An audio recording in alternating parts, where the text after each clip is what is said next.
കഴിഞ്ഞ ദിവസം ബിഗ് ബോസിൽ കുറേയധികം സംഭവങ്ങൾ നടന്നിട്ടുണ്ടായിരുന്നു. അതിൽ മെയിനായിട്ട് പറയാനുള്ളത് അഭിലാഷ് രേണു സതുവും തമ്മിലുള്ള വഴക്കായിരുന്നു. ഈ ഒരു സംഭവം നടക്കാനുണ്ടായിട്ടുള്ള മെയിനായിട്ടുള്ളൊരു കാര്യം എന്ന് പറയുന്നത് ക്യാപ്റ്റനായിട്ടുള്ള തിരഞ്ഞെടുക്കപ്പെട്ട അനീഷും അതുപോലെ തന്നെ ഷാനവാസും തമ്മിലുള്ള ചെറിയൊരു പ്രശ്നമാണ്. ഷാനവാസിന് തല്ല വീഴുക എന്നുള്ളൊരു കാര്യം, തലവേദനയാണെന്നുള്ളൊരു കാര്യം അനീഷിൻ്റെ അടുത്ത് പറയുന്നു. ഇത് കേട്ടതും അനീഷ് ഭയങ്കരമായിട്ട് നീ കള്ളത്തരം പറയുകയാണ് എന്നുള്ള രീതിയിൽ പറയും. അത് ഇഷ്ടപ്പെടാതെ അഭിലാഷ് വന്നിട്ട് അനീഷിൻ്റെ അടുത്ത് ചോദിക്കുന്നുണ്ട്. അപ്പോൾ രേണു സുധിക്ക് വേണ്ടി കുറച്ച് നേരം മുമ്പ് ഉണ്ടെങ്കിൽ മരുന്ന് വേണമെന്ന് മെഡിക്കൽ റൂമിൽ പറയുന്നുണ്ടല്ലോ, അവർക്കപ്പോൾ തലവേദന ഉണ്ടോ എന്നൊക്കെ ചോദിച്ചിട്ട് ആ ഒരു വഴക്ക് പോലെ വന്നിട്ടുണ്ടായിരുന്നു. അവിടെ വലിയ രീതിയിൽ ഒന്നും നടക്കുന്നില്ല എന്ന് കണ്ട അഭിലാഷ് നേരെ രേണു സുധി കട്ടിൽ നിന്ന് എണീറ്റ് അങ്ങോട്ട് പോകുന്ന കണ്ട ഉടനെ ഓടിച്ചെന്നിട്ട് രേണു സുധി എടുത്ത് ചോദിക്കുന്നു, വലിയ തലവേദനയുണ്ടെന്ന് പറഞ്ഞിട്ട് ഇങ്ങനെയൊക്കെ ഓടി നടക്കുന്ന എന്തുവാണ്, അപ്പോൾ തലവേദനയൊന്നും ഇല്ല, നാടകമാണോ എന്നൊരു ചോദ്യം ചോദിക്കുകയും പിന്നെ അവർ തമ്മിൽ അങ്ങോട്ടും ഇങ്ങോട്ടും വഴക്കാണ്.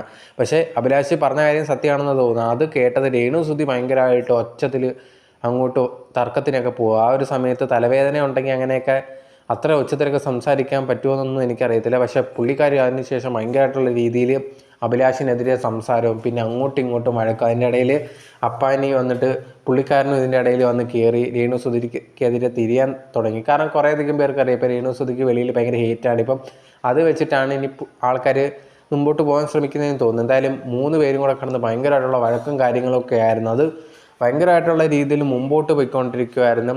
അതിൻ്റെ ഇടയിൽ കുറച്ചെത്തിയ സമയത്ത് രേണുവിന് മനസ്സിലായി ഇന്നത്തെ കണ്ടൻറ്റിനായി ഇനി കുറച്ച് നേരം മിണ്ടായിരിക്കാന്ന് പറഞ്ഞ് പുള്ളിക്കാരി ഉണ്ടെങ്കിൽ നൈസിന് അവിടെ പോയി ഇരിക്കുകയും ചെയ്തിട്ടുണ്ടായിരുന്നു. പിന്നെ ബിഗ് ബോസ് ഒരു ടാസ്ക് കൊടുത്തിട്ടുണ്ടായിരുന്നു. ആ ടാസ്കിൽ ആർക്കാണ് ക്യാപ്റ്റൻ ആവാൻ ഇവിടെ യോഗ്യതയില്ല എന്നുള്ളൊരു കാര്യമൊക്കെ പറഞ്ഞിട്ട് അങ്ങനെ ഒരു ടാസ്ക് കൊടുത്തായിരുന്നു. ഓരോരുത്തർ വന്ന് ഓരോരുത്തരെ സെലക്ട് ചെയ്തിട്ടുണ്ടായിരുന്നു. അതിൻ്റെ ഇടയിൽ ചെറിയൊരു തർക്കവും കാര്യങ്ങളൊക്കെ ഉണ്ടായിരുന്നു. പക്ഷേ അത് വലിയ രീതിയിലൊന്നും പറയാനില്ല. അത് കഴിഞ്ഞിട്ട് എവിക്ഷൻ നടത്തിയിട്ടുണ്ടായിരുന്നു. ഓരോരുത്തർ വന്നിട്ട് ആരൊക്കെയാണ് ഈ ആഴ്ച പോകാൻ നിങ്ങൾക്ക് തോന്നുന്നുള്ള കാര്യത്തിൽ പേരും കാര്യങ്ങളും കൊടുക്കുന്നുണ്ട്. അതിനിടയിൽ ഷാനവാസ് വന്ന് പറഞ്ഞൊരു കാര്യമാണ് ഭയങ്കരമായിട്ടുള്ള ചർച്ചാ വിഷയമായിട്ടുള്ളത്. ഷാനവാസ് വന്നിട്ട് ആ ഒരു ഗെയിമിൻ്റെ കാര്യമൊന്നുമല്ല പറഞ്ഞത്, ഗിസേലിനെ കുറിച്ചാണ് പറഞ്ഞത്. ഗിസേലിൻ്റെ ഡ്രസ്സൊന്നും ഇവിടുത്തെ ചേരുന്ന രീതിയല്ല, എന്തിനാണ് ഇങ്ങനത്തുള്ള ഡ്രസ്സൊക്കെ ഇടുന്നത് പറഞ്ഞാൽ ആ ഒരു കാരണം കൊണ്ട് ഗിസേലിനെ നോമിനേറ്റ് ചെയ്യാണ് ചെയ്തിട്ടുണ്ടായിരുന്നത്. ഇതെന്താണ് കാരണമെന്നും മനസ്സിലാവുന്നില്ല.